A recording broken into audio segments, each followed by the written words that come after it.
Fala pessoal, bora falar de dinheiro? Esse é o podcast No Lucro by CNN Soft, com apoio do Banco Santander. Eu sou o Leandro Munhoz e vou estar aqui no comando para a gente falar sobre esse mundo de finanças, mas de uma forma leve e bem descontraída, e sempre na presença de um convidado super especial. Para começar, preciso dizer que eu sou um grande curioso no mundo dos investimentos, e eu tava lá, de bobeira, quando eu comecei a me aventurar nesse universo. E aí, gente, eu descobri que era chato pra caramba, era um negócio muito quadrado. E aí, adivinha? Cá estou, querendo trocar ideia com todo mundo sobre esse rolê. Toda quinta-feira a gente solta episódios novos com convidados diferentes. As nossas conversas são sobre dinheiro, investimentos e negócios. Então se prepara para aprender com a gente, se divertir e também participar.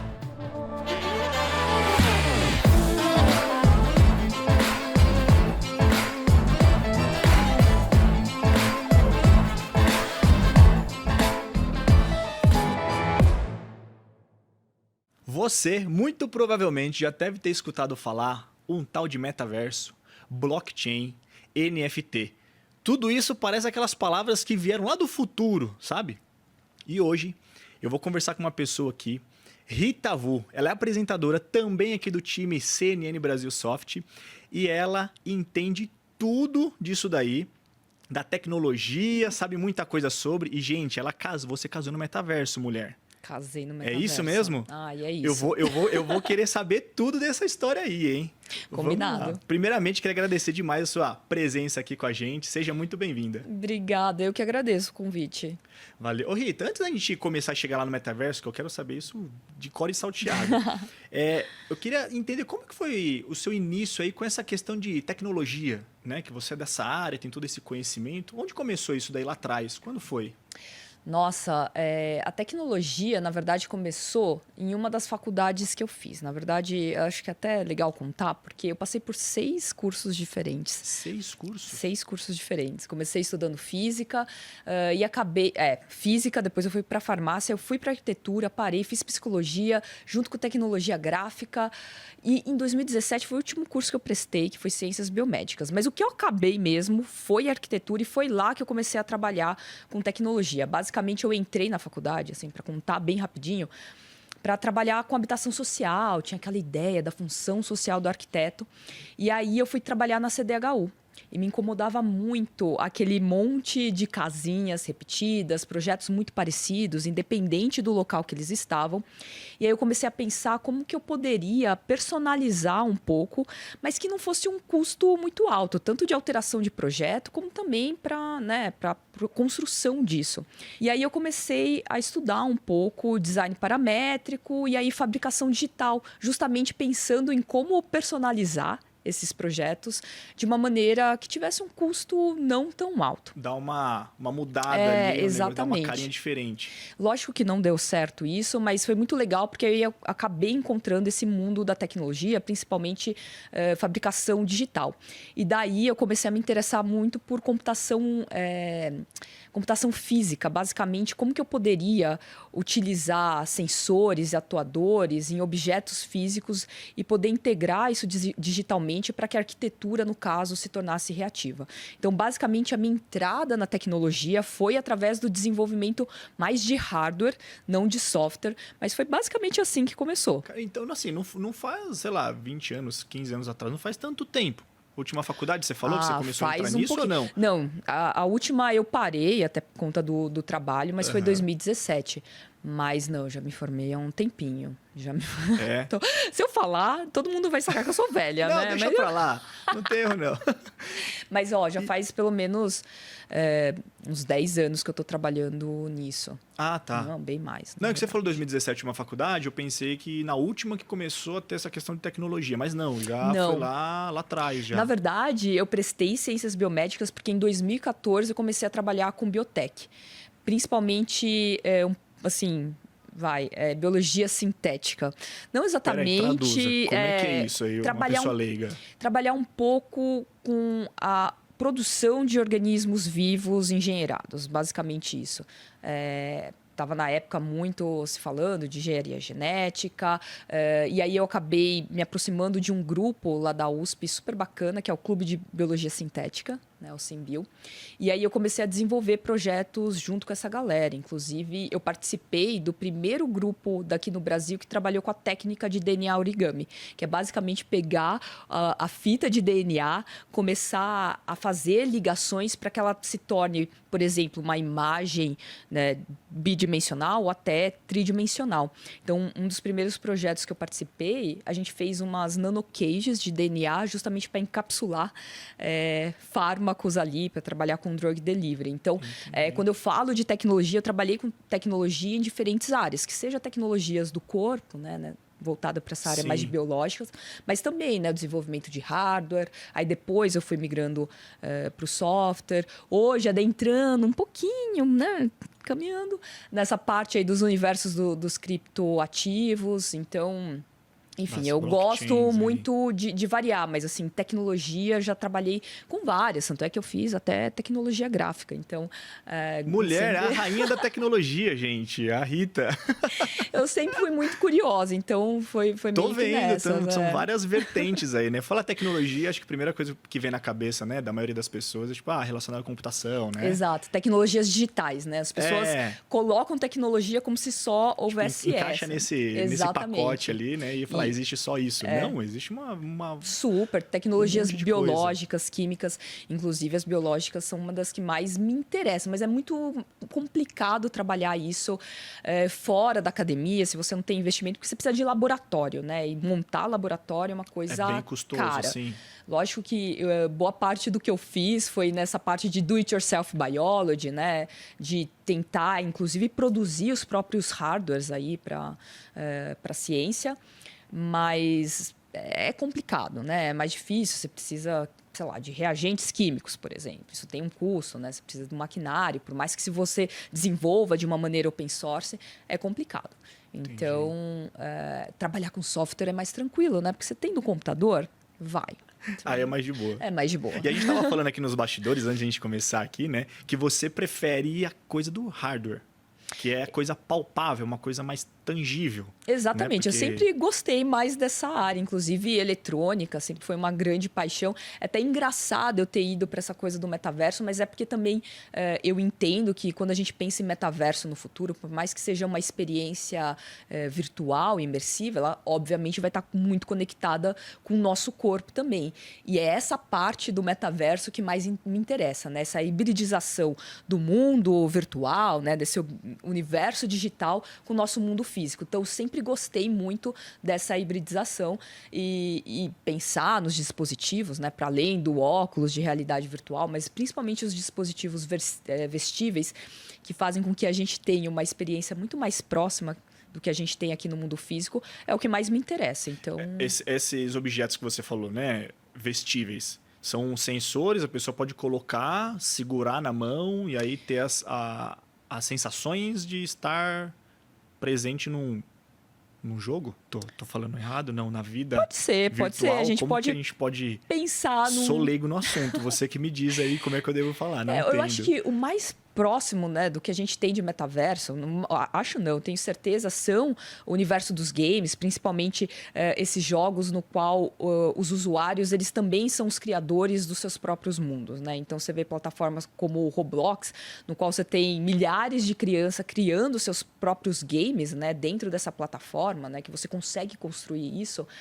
Isso que a gente tem de mais próximo de metaverso, né, que são essas experiências virtuais. Quando a gente pensa em metaverso, não é que existe um metaverso, né? Quando a gente pensa na ideia de metaverso, é basicamente essa interligação em rede de vários tipos de universos virtuais diferentes que eles acabam interagindo entre si, né? Por isso que um dos conceitos importantes é o que a gente chama de interoperabilidade, que é justamente quando a gente tem esses universos realmente trabalhando junto, a gente conseguindo fazer coisas em vários deles e não somente eles, né? Então, por exemplo, se eu tiver uma roupa dentro de um metaverso X, eu poder levar a minha roupa para o metaverso Y. Então, a gente pensa aí numa rede de metaversos, né? Não um mundo ali fechadinho no qual a gente vai entrar e tá tudo certo, né? Eu acho que o que é importante no metaverso é essa experiência ela é digitalizada, né? Na verdade, ela é virtual, mas ela está muito atrelada também ao nosso universo físico. Então, quando a gente pensa assim, o Second Life, ele era um metaverso, a gente pode dizer que era uma espécie de metaverso, mas ele está muito relacionado a uma vida, uma outra vida.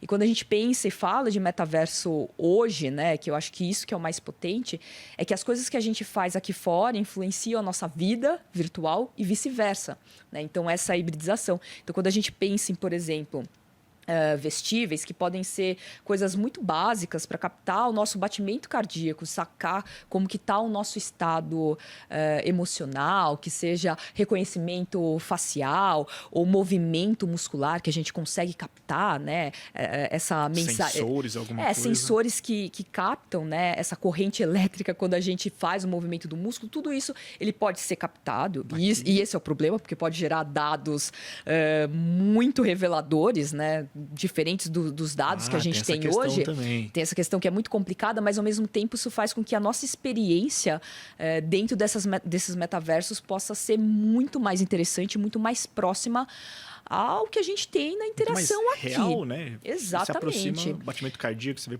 tá cansado, tá não sei o quê. Você tudo, né? Ondas, né, eletromagnéticas, para a gente entender também os nossos estados mentais. Então, a gente pode, né, ter sensores de vários tipos, captando vários dados nossos, que, como eu disse, pode ser muito perigoso, mas também pode deixar a nossa experiência muito mais interessante, muito mais fluida e muito mais próxima do que a gente tem. Então, quando a gente pensa em futuro de metaverso, não é que a gente vai estar com um monte de óculos, né, loucão. Na verdade, vai ser uma coisa muito mais tranquila, pode ser algo parecido com o meu óculos, que vai estar integrando a nossa realidade aqui com a de lá. Então, eu prefiro até muito mais realidade aumentada, tipo o Pokémon GO, que eu acho muito mais interessante do que você realmente estar num universo à parte. Cara. Então, eu acho que isso que é bacana, sabe? De eu poder tocar, por exemplo, no seu avatar Sim. e você sentir. De eu poder te dar um beijo, por exemplo, e sentir também que é o que aconteceu, né? A gente viu que rolou o primeiro beijo aí desses universos virtuais. Então, a gente vai conseguir ter experiências muito próximas ao que a gente tem aqui. E essa é que é a parte interessante, né? Porque eu imagino que as pessoas ficam muito... mas a gente vai entrar no nosso computador, não, vai meio ficar doido, ali. assim, às vezes não. começa a vez falar, caramba, é meio maluco. Primeiro você fala, como é que eu vou, né? A pergunta que você faz, me comunicar, levar dentro de uma coisa, entre aspas, né? Que não existe, um mundo virtual e tal, dá aquele nó na, né? dá aquele nó na cabeça, assim, no primeiro momento. Sim, mas é porque também, lógico, a gente está no começo do começo, Sim. né? Então, tem muita coisa ainda para ser desenvolvida, tem muita coisa já em desenvolvimento, interessante, inclusive de empresas importantes, como o próprio Meta, que está relacionado também a esses dados biométricos, etc.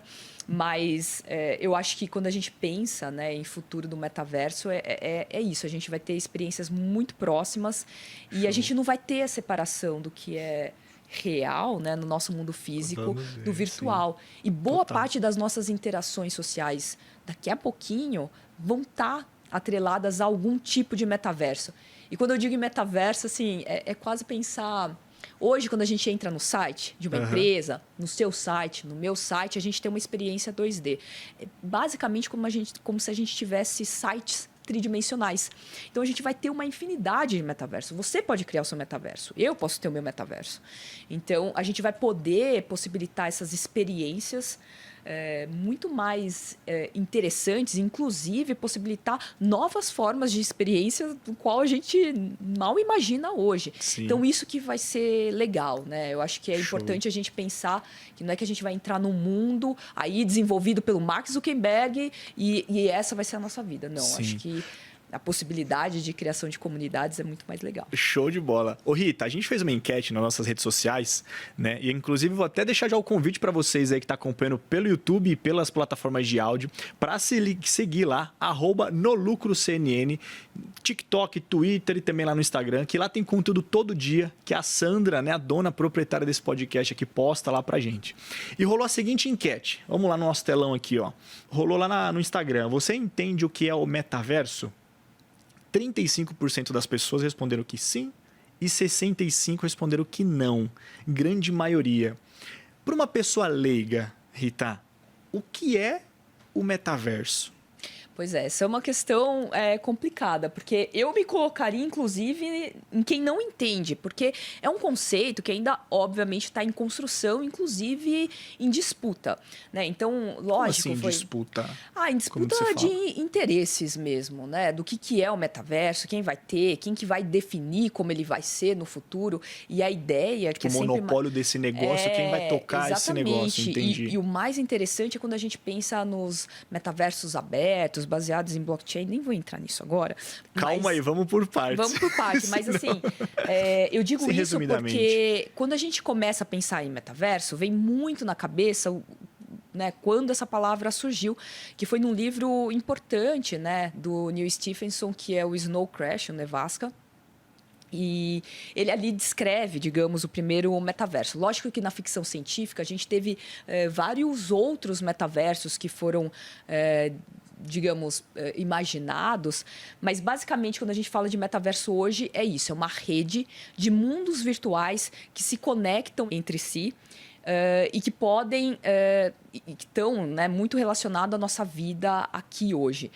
Que muita gente acha, né, que o metaverso ele é um espaço, né, um lugar virtual, e muita gente tem falado da importância do tempo, né, da nossa vivência em tempo real. Porque quando a gente pensa na internet que a gente tem hoje, boa parte da nossa comunicação ela é assíncrona, né? Você não precisa estar online no mesmo tempo que eu, que é diferente do metaverso, que são experiências em tempo real. Então, a questão do tempo é importante. Quando a gente faz esse combo, né, tempo e espaço, a gente tem o que é mais importante do metaverso, que é basicamente o movimento, o que a gente está fazendo ali dentro. Então, a gente poderia dizer que são plataformas que permitem a nossa vivência e a nossa experiência muito próximo aqui do nosso universo físico, só que elas são plataformas digitais que, de alguma forma, vão conversar aqui com o nosso mundo físico. Entendi. Para uma pessoa leiga, como é que eu acesso o metaverso? É tipo login e senha? Ou não? Nossa, como é que é isso? Interessante essa pergunta, porque, como eu estava dizendo, a gente, digamos, está na segunda fase da internet que o pessoal chama de Web 2. Quando a gente pensa em metaverso, ela é experiência do que a gente pensa que vai ser o futuro da internet, que o pessoal está chamando de Web 3, que está muito baseado numa tecnologia que a gente vai conversar daqui a pouco, que é a blockchain. E, basicamente, o que acontece é que, assim, na Web 2 ficou muito conhecida a parte da nossa participação enquanto produtores de conteúdo, né? As redes sociais é um trunfo muito importante. E aí a gente acessa as redes sociais exatamente como você falou, né? Login, senha, muitas vezes a gente tem zilhões de logins e senhas diferentes. Face ID, digital, que a gente, sei lá. Esquece e etc. Mas quando a gente pensa em um Web 3 e na possibilidade da gente realmente ser proprietário das coisas que a gente tem digitalmente, porque, por exemplo, você tem lá o seu perfil no Instagram, ele não é seu, né? Ele é do Meta. Se o Meta quiser derrubar dia para noite o teu Instagram, o Instagram de uma maneira geral, acabou, você não tem aquilo. Quando a gente fala em Web3, uma parte importante é a nossa propriedade real dos nossos ativos digitais, né? Dos nossos bens digitais. Então, o que é importante quando a gente fala de Web3 e quando a gente pensa nessa internet descentralizada são as nossas carteiras digitais. Então, basicamente, o nosso login vai ser através das nossas carteiras digitais que a gente vai utilizar esse mesmo login, essa mesma carteira, para várias plataformas diferentes. Então, é isso que se pensa para o futuro. Então, a gente vai ter ali uma carteira digital e aí eu posso entrar em diferentes metaversos. Não é muito complicado, na verdade, quando a gente pensa nos metaversos mais legais, eles são abertos e aí qualquer pessoa pode pegar e entrar, para quem tiver vendo agora e quiser acessar algum, eu posso até falar uns mais... Pode falar. Inclusive o Decentraland, que foi onde eu casei, o CryptoVoxel, o Sandbox, enfim, todos esses metaversos e vários outros, a gente consegue acessar de uma maneira muito fácil. O CryptoVoxel, inclusive, você pode entrar como anônimo, um bonequinho, e participar de vários eventos, né? Do Decentraland, você pode customizar o seu avatar rapidamente e também participar de vários eventos. Eu acho que a coisa coisa muda quando você tem uma carteira digital é que você pode comprar coisas dentro desse metaverso. E aí, toda essa questão econômica vai deixando também as nossas experiências muito parecidas com o que a gente tem hoje. Por exemplo, se a gente quiser comer, a gente vai ter que comprar nossas comidas. Se a gente quiser vestir roupa, a gente vai ter que comprar. A mesma coisa acontece no metaverso e a gente vai usar as nossas carteiras digitais, as criptomoedas, né, desses metaversos, né, as metacoins. Mas é muito fácil. Basicamente, é só querer entrar, acessar o link e geralmente a gente acessa pelo browser do computador, né? Com login e senha. Ou não. Uma carteira digital, outros nem precisam, né? O CryptoVoxel, se você tiver o link do lugar que você quer ir, por exemplo, a coordenada, você pode entrar e você entra como um bonequinho ali. Boneco lá. Eu até ia te perguntar isso, como é que é o acesso, assim, tipo, porque hoje, até pensando em estrutura, né, a nível Brasil, tecnologia, internet, acessibilidade, questão de tecnologia dos computadores, você precisa ter um mínimo para poder... Como é que você vê isso, assim, para a pessoa poder... mais pessoas terem acesso a isso? Quando que você vê um prazo na frente aí? Essa é uma questão importante, porque, obviamente, uma tecnologia ela vai fazer sentido quando ela for democratizada, né? A gente pensa o celular, que se tornou realmente bastante acessível, né? Por mais que a gente tenha uma quantidade enorme, né? Milhões de brasileiros que não têm energia elétrica, quanto mais internet e acesso ao celular. Sim, tem esse outro lado. Mas essas tecnologias elas vão ficando cada vez mais acessíveis. Então, hoje, a gente consegue acessar alguns metaversos no browser do próprio celular. Alguns são mais pesados, como a gente está falando aí de mundos que são tridimensionais, eles acabam sendo, né, muitas vezes pesado para rodar aí no celular, então a gente vai precisar de um computador.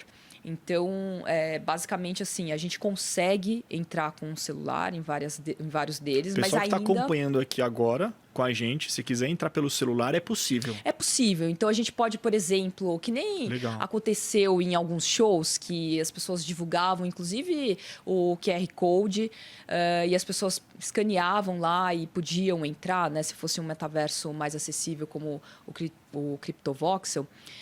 Mas hoje, por exemplo, se você for em plataformas como o Decentraland, você pode entrar na página de eventos. Eles vão ter lá todos os eventos que vão acontecer, os que já aconteceram. Tipo uma agenda?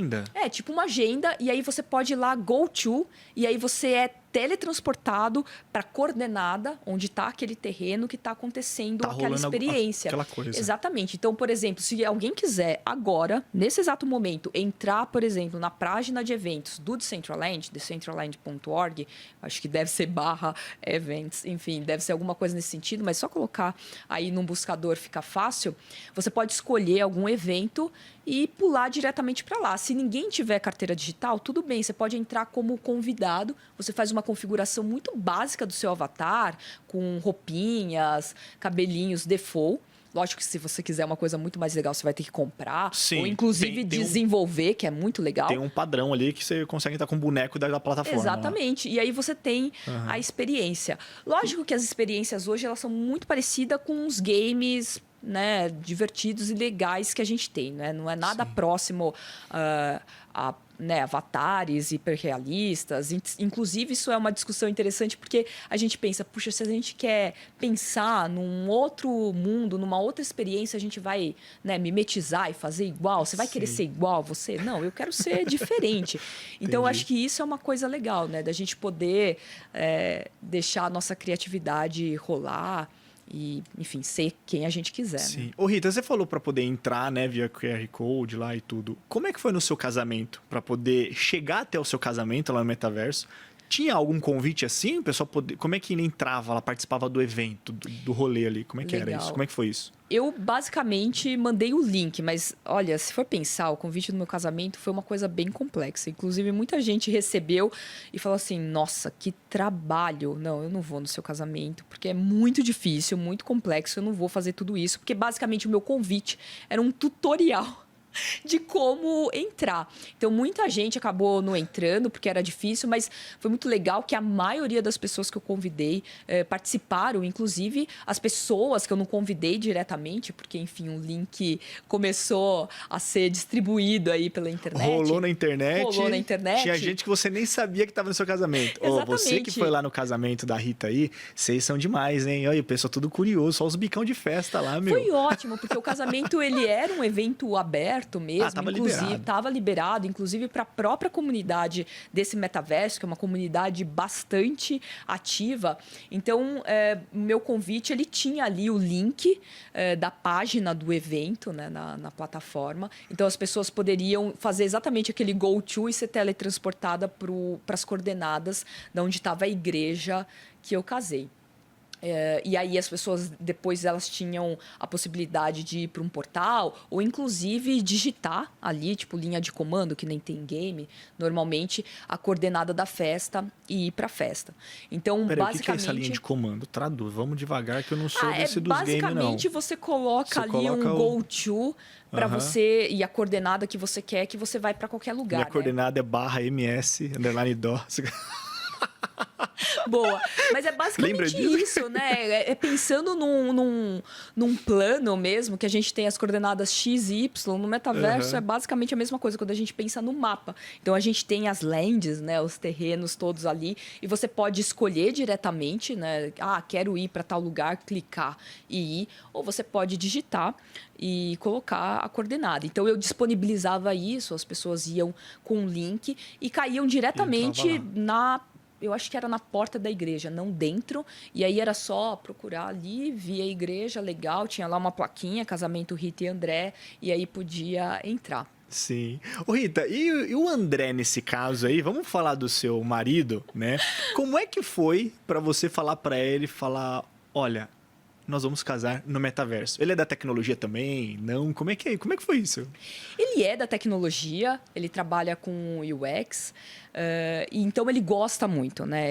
Ele é tipo que nem eu, assim, bastante curioso e gosta, por mais que ele não seja um desenvolvedor de tecnologia, ele gosta muito de tecnologia. Então, um dia eu estava comentando com ele que eu queria fazer alguma coisa no metaverso, eu já estava trabalhando com algumas exposições, inclusive de NFTs, porque a gente pensa, né? A gente tem vários NFTs, né, que ficaram aí conhecidos, a maioria deles como aquelas fotos, né, de perfil. Mas quando a gente pensa, uma das formas mais incríveis de exibir os nossos NFTs é se a gente tiver uma casa, uma galeria, né, virtual dentro de um metaverso. Então, eu estava trabalhando aí em algumas exposições, né, em galerias digitais.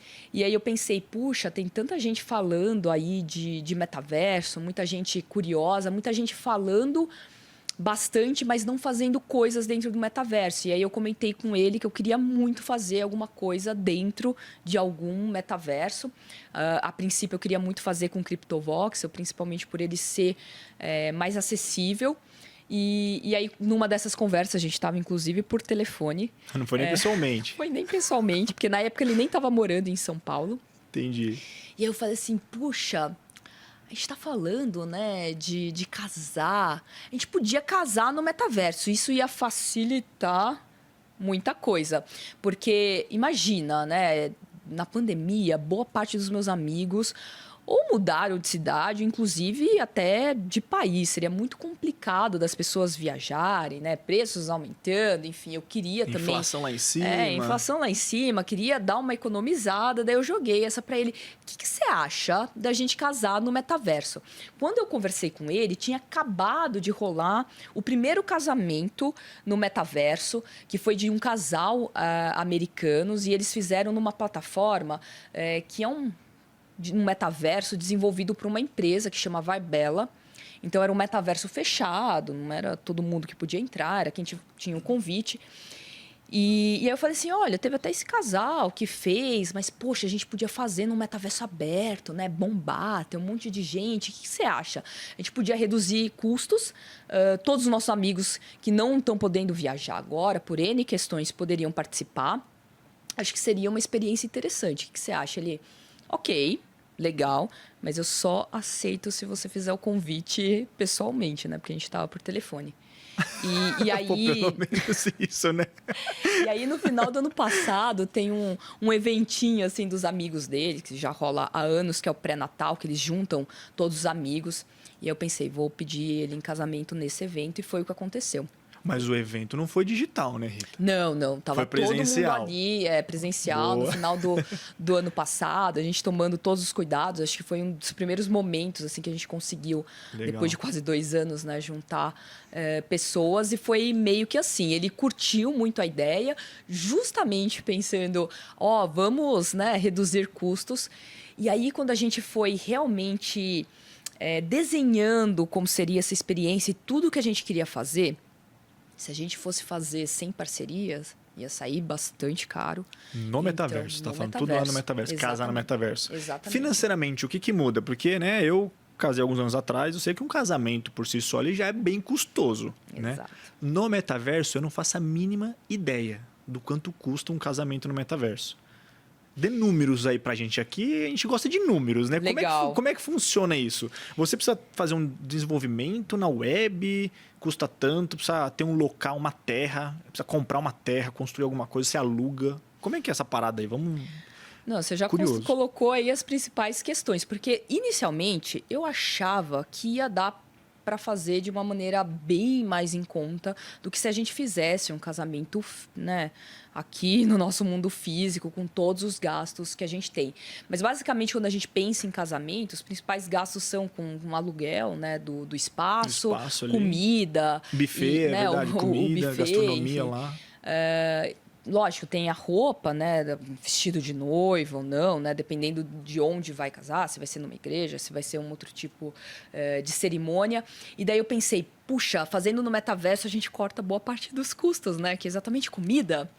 E aí eu pensei, puxa, mas vai ser uma experiência complicada, não é todo mundo que vai. O que a gente pode fazer também para chamar a atenção das pessoas, né? As pessoas que não eram exatamente os nossos convidados diretos, para poder participar, né, dessa experiência.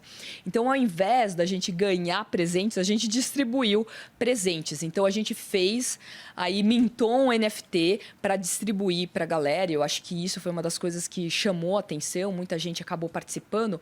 Mas, basicamente, a gente tem o custo do aluguel do terreno ou do espaço que a gente quer casar. Então, a primeira coisa é escolher em que metaverso vai ser. Beleza. Metaverso, qual plataforma? A plataforma. Certo. Exatamente. Gente, metaverso não é uma única plataforma.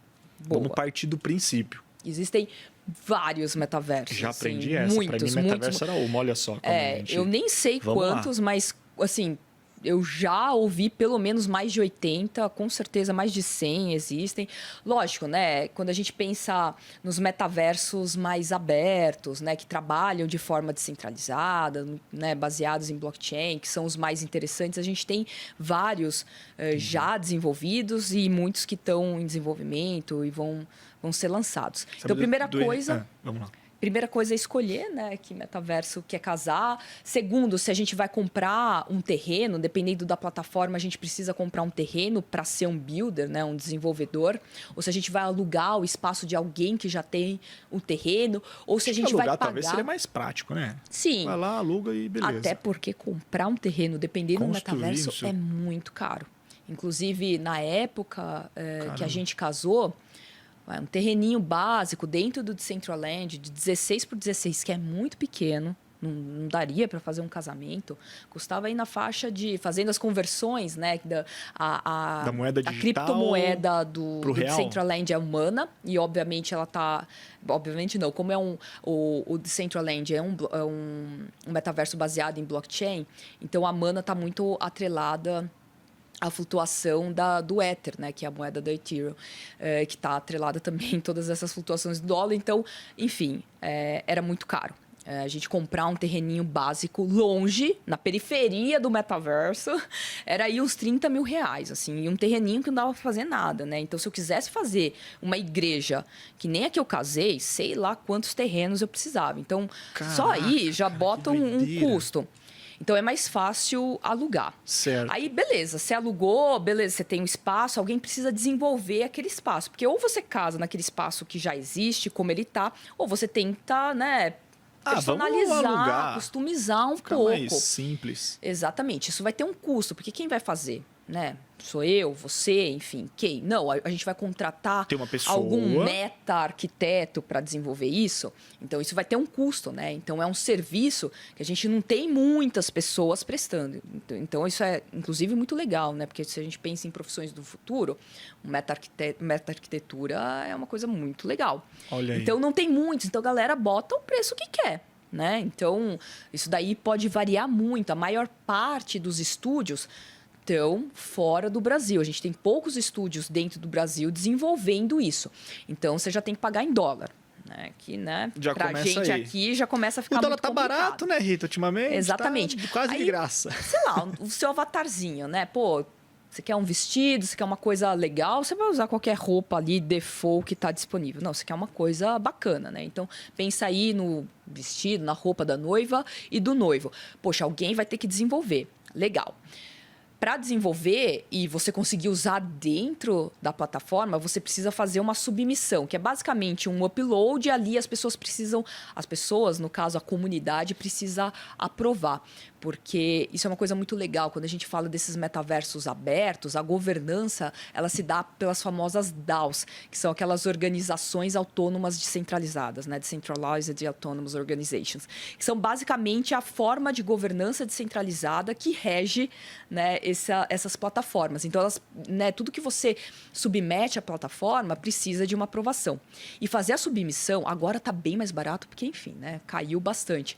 Mas na época que a gente estava casando, a submissão era tipo 500, 600 manas. Isso convertendo do que era o dólar e o quanto estava valendo a mana naquela época, dava tipo uns 3 mil reais para fazer essa submissão dos nossos wearables, das nossas roupinhas. Caraca, velho. Então, pensa bem. O meu vestido, beleza, é uma peça única. Agora, geralmente o homem, você tem a parte de cima, de baixo. Poxa, são 2 submissões. Aí você bota aí, vai, 6 mil reais, mais 3 mil reais da minha, mais o desenvolvimento de cada uma, que pelo menos vai uns 6 mil reais cada uma. Então, você vai juntando tudo Rita, isso. já ficou mais caro, já é bom trabalho, cara. É muita coisa. Aí você quer distribuir NFT, como eu fiz. Vamos falar desse NFT aí. Pô. Como é que é esse negócio aí? Você distribuiu? Então, aí você tem que desenvolver o NFT, você precisa ver que plataforma de blockchain que você vai usar para fazer a distribuição do NFT. O que você deu de preço? O NFT, ele é o quê? Pra galera que tá escutando de uma pessoa leiga, assim. Dei um NFT de presente.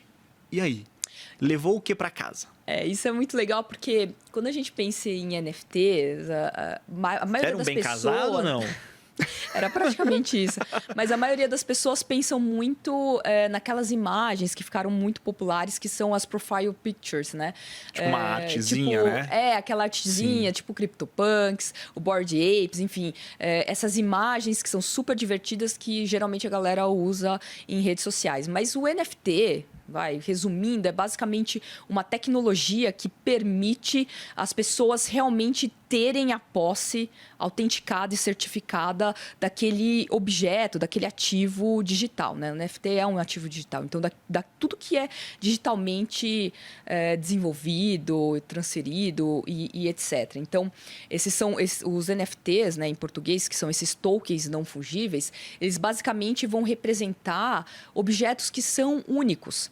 Né? Então, se a gente for pensar no conceito de fungibilidade, uma nota de dinheiro é um bem fungível, porque uma nota de R$2 é a mesma que de outra nota de R$2. Mas quando a gente está falando, por exemplo, de obra de arte, elas são únicas. Por mais que a gente possa ter cópias, né? Tipo, imagem da imagem, print screen de coisas, etc. Ali, a gente não tem a certificação daquele objeto autêntico. Então, a gente pode ter assim, uma imagem de um NFT, e isso não significa que a gente tenha aquele NFT, né? Entendi. Que a pessoa que possui aquilo tem aquele certificado digital. Então, o NFT, ele possibilita, na verdade, a gente digitalizar, digamos assim, tudo que é um objeto único. Então, vamos supor, nosso diploma da faculdade. Ele pode virar um NFT, o nosso RG, o nosso documento. Então, são basicamente todas essas coisas que são únicas no universo digital. E ele ficou bastante conhecido no universo artístico, né? Porque isso deu uma independência, uma autonomia muito grande para os artistas que, tinham todo problema, né, com propriedade intelectual, né? Cópias do negócio lá e Toda tal, a né? autenticidade daquilo que era produzido quando a gente pensa em arte digital. Então, isso possibilitou uma autonomia, né, para os desenvolvedores, para os criadores, muito grande. Então, por isso que o NFT ele acabou ficando muito linkado com o universo da arte. Mas é basicamente qualquer bem digital que é único. Perfeito. Então, no caso do nosso casamento, a gente fez uma imagem, né, que estava atrelada ao anel de noivado, que era um donut, e foi isso que a gente distribuiu. Pra galera lá. Exato. E foi uma coisa muito engraçada, porque a gente mintou 1000 NFTs, achando que seria muito, e eles acabaram em minutos.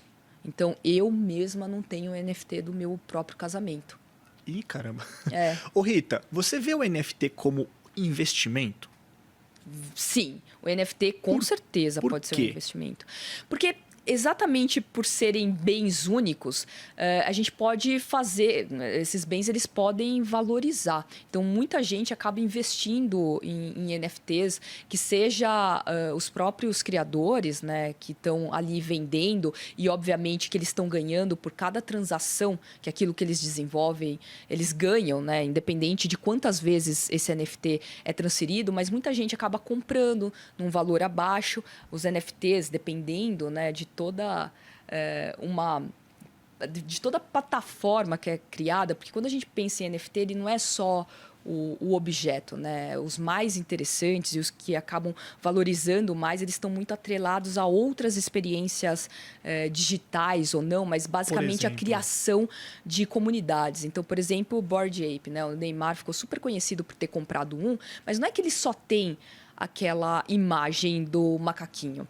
Ele tem disponível para ele uma série de coisas exclusivas que só as pessoas que participam daquela comunidade, né, que tem aquele NFT, podem ganhar, que sejam shows exclusivos, eventos exclusivos, outros brindes. Então, na verdade, o NFT ele acaba sendo todo esse arcabouço de coisas e, por isso, eles acabam sendo valorizados ou desvalorizados. Então, a gente pode, sim, comprar um NFT num valor, vender esse NFT num valor maior, justamente porque a gente está falando de bens que são únicos e que estão muito propensos a sofrer, né, algum tipo de especulação também. Então, a gente consegue, sim, investir em NFT. Porque, assim, antes, se me perguntasse, Leandro, o que você acha de NFT? A minha resposta seria: acho um pouco de fanatismo. Não o vejo como investimento. Você falando essas questões, já me coloca para pensar um pouco mais, né? Porque eu sou leigo no assunto, né? Não tenho tanto conhecimento. Únicas coisas que eu vi estavam mais atreladas a essa questão de arte. Né? Dessas figurinhas, vamos colocar assim. Não sei se é o termo correto de se expressar, mas acho que a galera talvez facilite o entendimento. Então, eu falo, cara, como é que eu vou investir numa figurinha, entre aspas, digital, né? Me corrija se eu estiver errado aí. Mas, e como é que eu vou ganhar dinheiro com isso?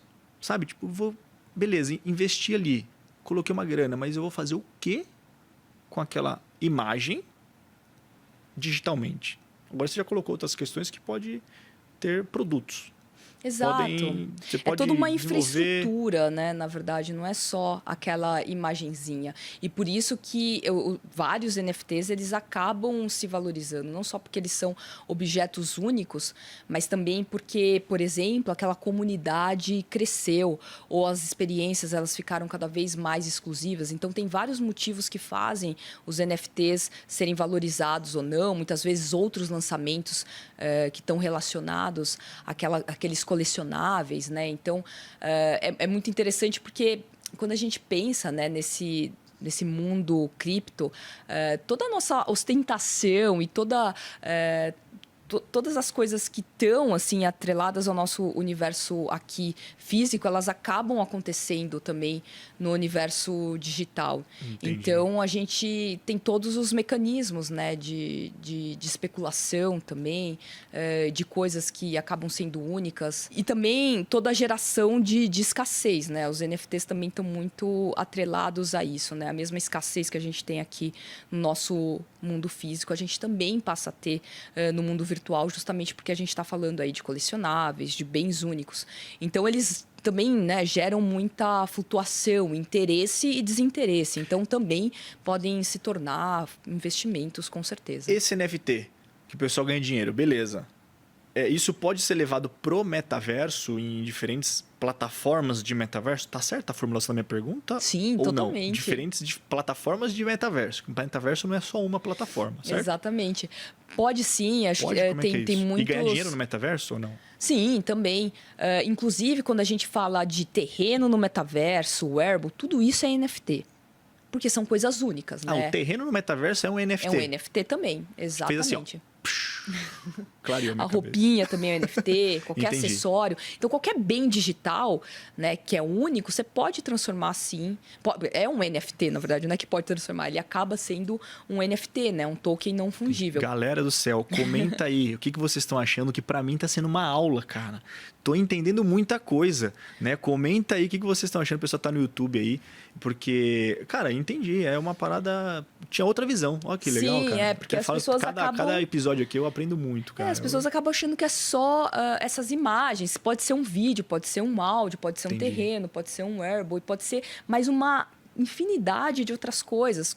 Como eu disse, né? Tudo aquilo que é único. Então, pode ser documento, enfim. Muita coisa pode ser NFT. E por isso, né, que eles acabam sofrendo todas essas flutuações ou não, porque justamente se a gente tem, por exemplo, um artista que começou a vender seus NFTs muito baratos, independente de ser vídeo, ser um GIF, etc., esse artista passa a ser muito conhecido, lógico, isso vai valorizar. Então, tem muita gente que, ao invés de trabalhar com criptoativos que estão relacionados mais a moedas, né, criptomoedas, tem muita gente que trabalha e investe justamente em NFTs, participa de lançamentos, inclusive por estar nesse universo, eles são avisados desses lançamentos anteriormente e aí conseguem comprar num certo valor, espera valorização, revende.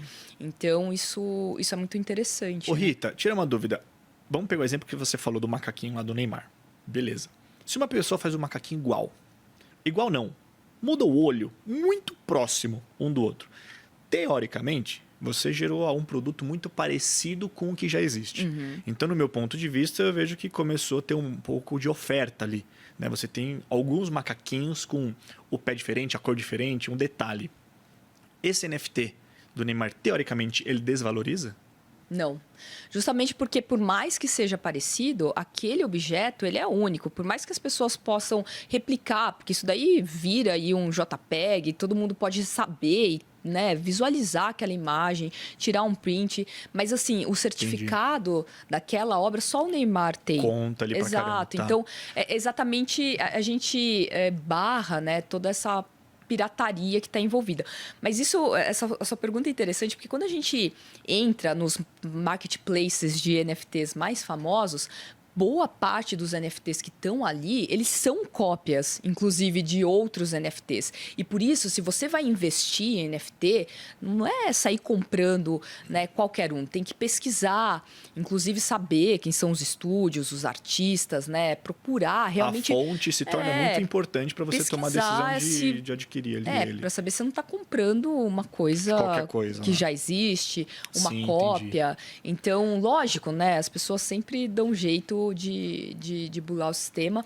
Então, tem muita coisa que não é legal acontecendo, né? Muitas cópias, mas é por isso que tem que estar atento. E também, quando a gente pensa, né, nesses NFTs e toda essa parte de economia dos criadores, o que é mais interessante disso é que o NFT ele acaba sendo uma plataforma também para geração de comunidades, né? Então, mais importante do que aquela imagem em si, são as experiências que aquela comunidade acaba tendo. Então, por exemplo, se a gente for comprar um criptorasta, né, que é uma dos colecionáveis desenvolvidos aqui no Brasil, que tem mais sucesso, lógico, não é que você vai comprar aquela figurinha, ok, você tem toda uma série de experiências que você pode participar, Usufruir. então usufruir. Sim, Inclusive, entendi. uma das mais Não é só o- interessantes é você entrar no canal do Discord e ali você tem muita coisa legal rolando. Você consegue conhecer as outras pessoas que também têm esses NFTs. Então, toda essa experiência ela é muito mais interessante e, basicamente, as pessoas estão pagando por isso e pela exclusividade Sim. dessa experiência, assim como aqui a gente paga por ter direito. uma bolsa que tem poucas cópias por aí, etc. É a mesma lógica, né? Entendi. Perfeito. Rita, infelizmente o nosso tempo é muito curto, né? Eu falo demais, é porque tem tanta coisa e eu não falei nada. Não, tem muita coisa que eu quero saber nada. também. Mas eu queria te perguntar, antes da gente encerrar, né? Queria entrar no assunto de cripto. Criptomoedas, né? Criptoativo. Como é que essa parada... Quando eu falo em criptomoeda, para mim, né? Eu vejo como Bitcoin, o Ethereum, que fala. Para mim, o Ethereum. O Ethereum, pode... Sei lá. O Ethereum. Uhum. Você investe nessas questões de cripto ou não? Como é que é isso financeiramente?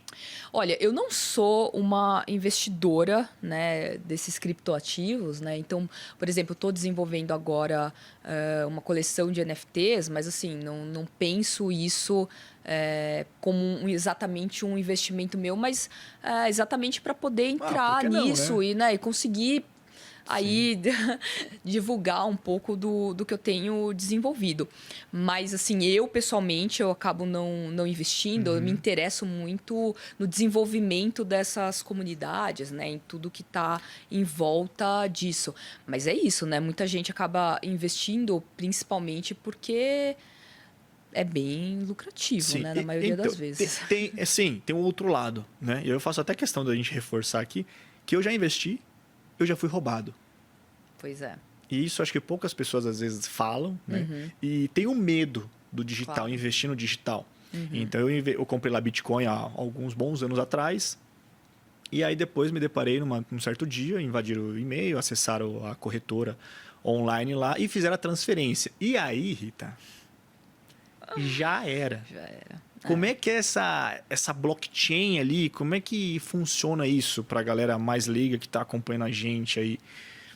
Por mais que a gente está falando aí de uma rede de confiança e exatamente para a gente ter essa distribuição, né, daquilo que é importante. Por isso, quando a gente pensa em blockchain, é basicamente quando a gente tem essa divisão em vários bloquinhos que estão aí em vários computadores diferentes, que fazem com que essa rede ela se torne mais segura, justamente porque, vamos supor, se eu tiver que falsificar alguma coisa ou querer mexer em alguma coisa, eu vou ter que mexer em tudo que está distribuído pela rede. Então, é uma rede confiável? É. Mas existem várias brechas, né? Principalmente quando a gente pensa no desenvolvimento criptográfico. Isso daí é uma coisa infinita, né? Então, tem muita coisa, né, chata rolando nesse universo cripto, de fraudes, de roubos, né? Toda essa parte de segurança, ela é super importante. Tem muita gente pensando... E é mas mais segura, sempre... não é? Oi? É uma das mais seguras, ou Sim, se é a mais segura. A blockchain ela é muito segura, mas ela tem várias falhas, né? Várias entradas diferentes. Então, ela é muito fácil, né, de ser roubado, principalmente se você usa uma exchange e aí, né, seu dinheiro que pode estar numa exchange pode estar bloqueado também. Aí você falou uma coisa Enfim, interessante, por que o isso meu estava numa exchange. por e isso aí que é acessaram o e-mail e interessante- logaram lá, sabe? É um risco, né? Por isso que quando a gente pensa no poder que a descentralização tem, Sim. é mais interessante a gente trabalhar, então, com wallets, né? Com carteiras digitais que elas são descentralizadas, né? Porque Eu não senão, tinha a wallet. então, Acho que talvez o meu erro aí também pode eu contribuir para que isso fosse efetuado, acaba sendo né? um pouco mais frágil, né? Então, eu acho que assim, se alguém realmente quer entrar, procurar, né, as formas mais abertas e descentralizadas, que elas acabam sendo mais difíceis de você conseguir burlar. Porque se rolar um ataque, né, específico para uma plataforma específica, enfim, todo mundo que usa aquilo pode estar sujeito... Pode perder. Exato, é que nem, por exemplo, os nossos dados em uma rede social específica, vendeu. Quando a gente está trabalhando, né, eu acho que esse que é o valor da blockchain, quando a gente pensa em descentralização e pensa no futuro, né, das coisas realmente trabalhando em redes distribuídas, é exatamente a confiabilidade de quando você tem mais gente envolvida, mais segura a rede vai Sim. ficando também. Então, é lógico que assim existem várias plataformas que foram construídas para facilitar justamente essas transações, que é o caso das exchanges, mas elas acabam também tendo, né, as suas Sim. fragilidades. Então, tentar pesquisar Os e dois ver. lados. Como Até para investir. deixar de sugestão, acho para a galera que está acompanhando a gente, quando for investir em cripto, né, criptomoeda, o meu ponto de vista, hoje eu tenho a seguinte opinião. Vale a pena você entender, primeira coisa, você tem que saber o que você está colocando no seu dinheiro e entender, principalmente no cripto, as questões de segurança, que é você se proteger com uma carteira, que eu não tinha, né? Uma carteira digital ali, aquele pendrive, né? Que às vezes o pessoal guarda um código gigantesco e só você tem um acesso, você transfere suas Isso é uma bitcoins para lá. interessante, Né? assim. Então, tem algumas ferramentas que eu não tinha na época. E eu tenho certeza que seria, né, se eu tivesse nesse pendrive, seria posse minha. Não estaria num sistema online de uma corretora. Exato, porque né? aí as De uma coisas que estão lá exchange. são Exato. delas, né? Não é sua. Entra naquilo que a gente falou lá no entra começo. no mesmo problema da Web 2. Então, é interessante a gente utilizar aí plataformas no qual realmente a gente tem o que a gente tem, né? Sim. Para a galera poder, tipo, não perder o medo, mas entender como funciona, né? Porque eu faço a pergunta falando que eu fui roubado, primeiro que eu falo, meu Deus me livre, não vou colocar meu dinheiro nisso. Mas tem ferramentas seguras para poder a galera investir, caso queira, ou quem tem talvez já usufrua dessa tecnologia. Com certeza. E os protocolos, eles vão sendo atualizados, né? Então, realmente, assim, quando a gente pensa nesse universo cripto, é uma coisa infinita. Cada dia sai coisas. Então, a gente precisa também se manter atualizado, né? Então, acho que para quem quer entrar com uma seriedade, precisa realmente estudar bastante. Porque senão a gente vai utilizar aí plataformas que facilitam, deixa tudo mais fácil e mais amigável, mas a gente também tem o risco de estar utilizando outras plataformas proprietárias e não descentralizadas. Então, quando a gente vê que o potencial da blockchain ela é a descentralização e a gente começa a utilizar plataformas ou intermediários, né, centralizados de novo, além de ser uma contradição, por mais que isso facilite, a gente tem os riscos de também continuar na mão, né, desses outros intermediários. Não, então, total. Tem os dois lados. Tem os dois lados, sim. Ô Rita, a gente tem um quadro aqui, eu chamo Sincerão da Sandra, né? Aproveitar e reforçar pra galera, quem não segue ainda, segue lá nas redes sociais, né? @NoLucroCNN, Instagram, TikTok e Twitter, né? E comenta aí quem tá acompanhando no YouTube aí, né? O que vocês estão achando desse episódio, cara, que tá sendo um aprendizado gigantesco pra mim aqui. Vamos lá, e a Sandra, que é a dona proprietária, Rita, ela tem uma pergunta pra você.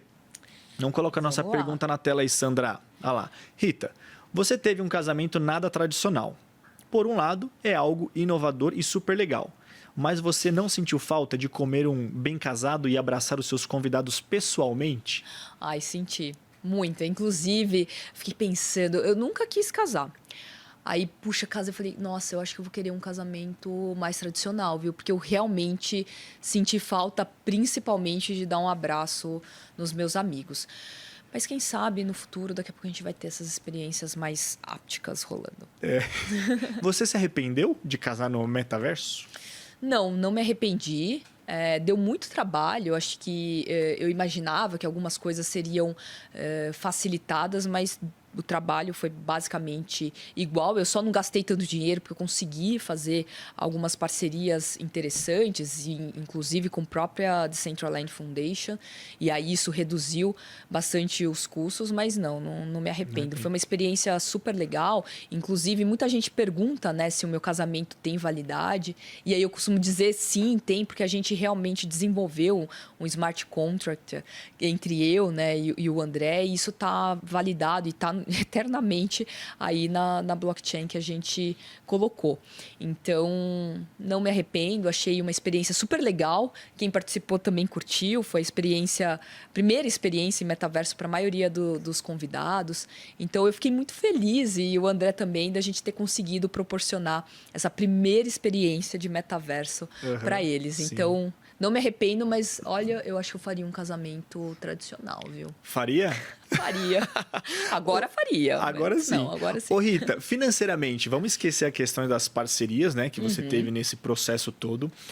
Você acredita que você gastaria o mesmo dinheiro, mais ou menos, do que um casamento tradicional no formato que você fez lá no metaverso? Olha, dá para fazer um baixíssimo custo, assim como um casamento aqui, dá para fazer um casamento de milhões e dá para fazer um casamento super low cost. Se eu fosse fazer do jeito que eu fiz, eu acho que eu gastaria um pouco mais, principalmente do que na vida real. Principalmente pelo tipo de ambiente que a gente quis proporcionar, até para não ficar muito descaracterizado, a gente usou uma igreja grande, que abarcava um número grande de convidados. Então, isso sairia muito caro para a gente poder alugar e customizar. Inclusive, mais do que na vida real. Provavelmente Entendi. sim. Ia ser mais custoso. E a distribuição de NFTs, porque toda vez que a gente distribui um NFT, que a gente faz uma transação, a gente tem um gas fee. A gente tem uma taxa por essa transação. Então, isso acaba também saindo muito caro. Inclusive, por isso que a gente acabou escolhendo uma blockchain que tinha um gas fee mais baixo. No caso, a gente usou a blockchain da Aries.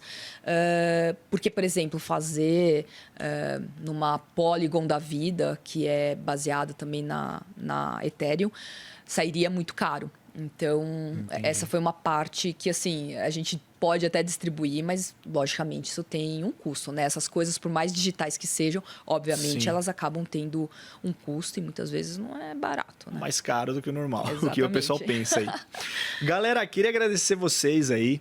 E avisar o seguinte, que todo esse papo nosso aqui, isso daqui é, sei lá, 5% do que a Rita tem lá no MetaLove e o MetaCast também, que é um podcast que ela tem lá, né? No MetaLove você mostrou todo o beabá, como é que foi do seu casamento. Exatamente, foi. A gente mostra quase todo o processo, né? Lógico, sem muito detalhamento, mas dá para acompanhar também todas as fases até o último episódio, que é o casamento e a festa, que foi o mais legal. Assim, todo mundo ficou todos os avatares ali dançando durante 1 hora, foi super bacana. E o MetaCast, que a gente tem aí 8 episódios, justamente para falar do metaverso em diferentes áreas. Show de bola. Gente, lembrando que o MetaCast e o MetaLove são produtos aqui da CNN Brasil Soft, né? E o MetaCast já estreou, já que é um podcast que a Rita apresenta lá, somente sobre esse mundo digital que a gente está trocando essa ideia aqui.